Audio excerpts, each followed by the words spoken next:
Señor Humala, ¿cómo está? Bienvenido. ¿Qué tal? Buenos días, ¿cómo están? A ver, usted, la primera pregunta que le quisiera hacer, ¿cuánto demoró en entender el aparato del Estado? Porque, digamos, cuando entró, evidentemente, era una persona que no tenía esa experiencia y hoy está apelando usted a la experiencia dentro de su candidatura porque ya fue presidente. Pero, ¿cuánto le demora a un funcionario público establecer cómo funciona el aparato del Estado? Puede demorar... por lo menos puede demorar un año. Es un aprendizaje y dependiendo de qué circunstancias. La ventaja mía fue que yo venía ya del Estado, o sea, yo he sido militar y he trabajado en el Estado 25 años, entonces ya conocía yo cómo funciona la burocracia estatal. Obviamente, no las particularidades del Ejecutivo, pero es un aprendizaje en el cual si uno no tiene clara las cosas que tiene que hacer por el país, no tiene ideas claras, no tiene en la mente cómo tiene que ser el modelo de desarrollo productivo, cómo se debe utilizar para bien las potencialidades del Estado, obviamente sí. El país puede padecer. La ventaja de nosotros en ese caso fue que tuvimos una hoja de ruta, que es como un resumen ejecutivo del plan de gobierno, que ustedes recordarán, y que nos ceñimos a esa hoja de ruta y eso nos ayudó que a la par que aprendíamos a manejar el Estado, cumplíamos lo que íbamos ofreciendo al país. Ahora, me imagino, ya para puntualizar la pregunta, es que al sentirse defraudados los que lo siguieron de la izquierda y al sentir que no tenían confianza los que lo miraban de reojo los de la derecha, usted en algún momento dijo, bueno, tengo que manejar el barco, una cosa es con guitarra y la otra con cajón, y eso lo hemos visto a través del tiempo. Y le quiero preguntar, ¿qué cosa no haría eventualmente de los errores cometidos en ese quinquenio si el Perú le da el voto? ¿Qué cosa no haría? Bueno, yo creo que ahí hay tres conceptos que un jefe de Estado debe saber diferenciar, ¿no? El poder, el querer y el deber. Son tres conceptos profundos, pero que muchas veces los candidatos lo mezclan y no logran separar las cosas, ¿no? Hay cosas que uno quiere... Lo mezclamos, diría yo, usted también, para ser parte de, ¿no? Porque... claro, por eso le digo, eso es lo que uno debe aprender, ¿no? Cuando llega a gobierno, a separar estas cosas, ¿no? Por ejemplo, le doy un ejemplo, ¿no? En el tema del gas, nosotros hicimos cobertura del gas barato a todo el país, pero con las medidas que tomamos, como el Fondo de Inclusión Social Energética, el FISE, que benefició a más de 1.100.000 familias, las conexiones de gas doméstico, que llegaron a aproximadamente 450.000 familias, y ahí hago un paréntesis, porque anoche vi como una aclaración en el Canal 4 y quiero señalar que me ratifico, las cifras que han manejado el Canal 4 no son exactas. Nosotros, para ser exactos, y tengo los cuadros del MIDE, sí, pero sí. No es exacto lo que dice el Canal 4. Pero en fin, contéstenos nuestra pregunta. Sigamos para adelante.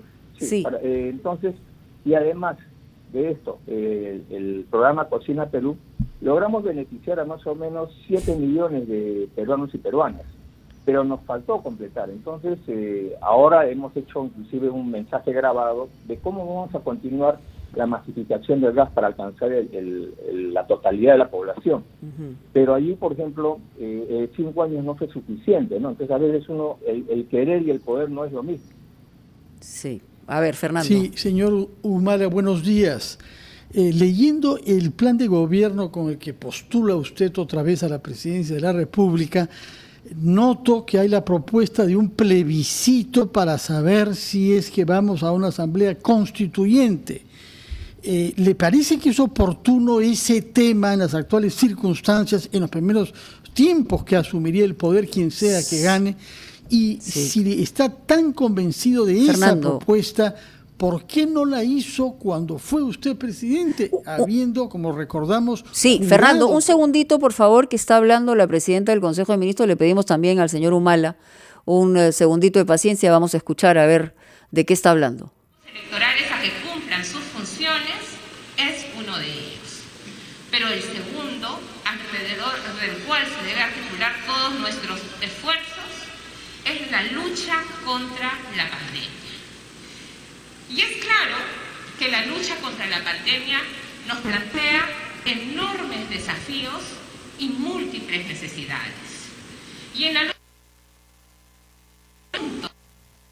Tenemos problemas de comunicación y de audio, lamentablemente. Bueno, lo que entiendo es que está en el 13º GOR ejecutivo y está abordando acciones de atención de emergencia sanitaria. Queríamos escuchar algo más sobre la lista y las decisiones que está tomando el Ejecutivo en ese sentido de estas 487 personas que recibieron la vacuna. Perdóname, Fernando, por favor, redondea tu pregunta para que pueda responder. Sí, quería comprender quizá para que responda el expresidente Ollanta después de la pausa, Mónica.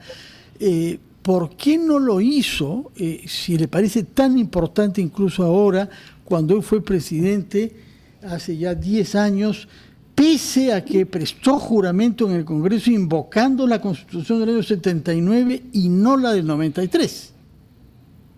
Bueno, mira, no lo hicimos porque la mayoría del país no estaba de acuerdo con esto, con esta medida que tomamos. Y eso lo hemos venido viviendo porque, si bien es cierto, somos la primera organización política que enarbola el cambio de constitución, lo hicimos en el 2006, no ganamos las elecciones del 2006 y en el 2011 el resultado con el cual ganamos la primera vuelta electoral fue muy similar al resultado del 2006, lo cual en comisión política llegamos a la conclusión de que la mayoría del país no estaba apostando por un cambio constitucional y probablemente se puede comprender porque era un momento de crecimiento económico, consolidación de una clase media, estabilidad política, etcétera. Sí.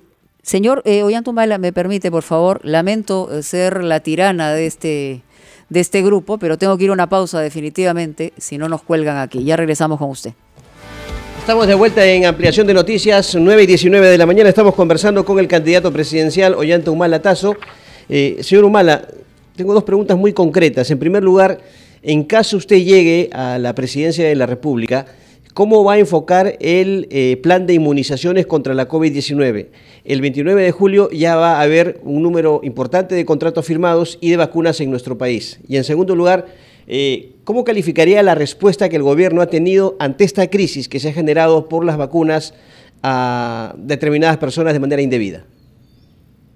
Ya, como una antesala, no terminé la respuesta del señor Carvalho, me parece que simplemente era para completarla, es que creo que hoy día hay una mayoría de peruanos que sí apuestan por un cambio constitucional y lo que haríamos sería un referéndum sobre el cual se plantearía si queremos una nueva constitución y si esa constitución debe ser el Congreso que sea electo o un nuevo cuerpo constituyente. Y ahí se determinará si vamos por un Congreso constituyente o una Asamblea constituyente.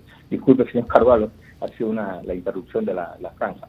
En cuanto a esta pregunta, a ver, fíjese, todos creo que ya hemos mostrado nuestra indignación. Yo quiero hacer una comparación. En el Ejército, los delitos usuales son el robo de combustible, el robo del rancho para la tropa y el robo de propinas. Son normalmente por donde van las cosas, ¿no? Y estas acciones en el Ejército son calificadas a los autores como ratas, ¿no? Y se los llevan enmarrocados.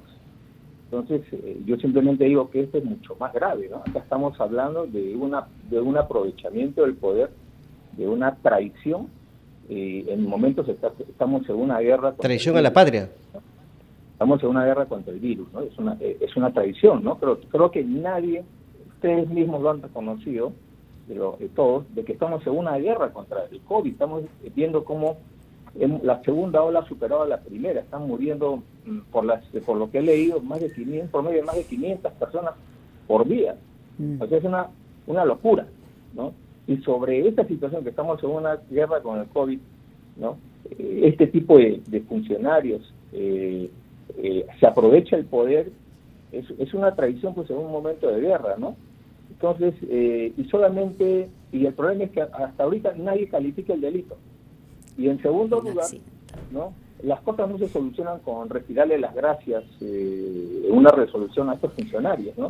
Como le digo, en el Ejército por menos los enmarrocan y los meten presos. Y eso que no están en tiempo de guerra. Acá es mucho más grave.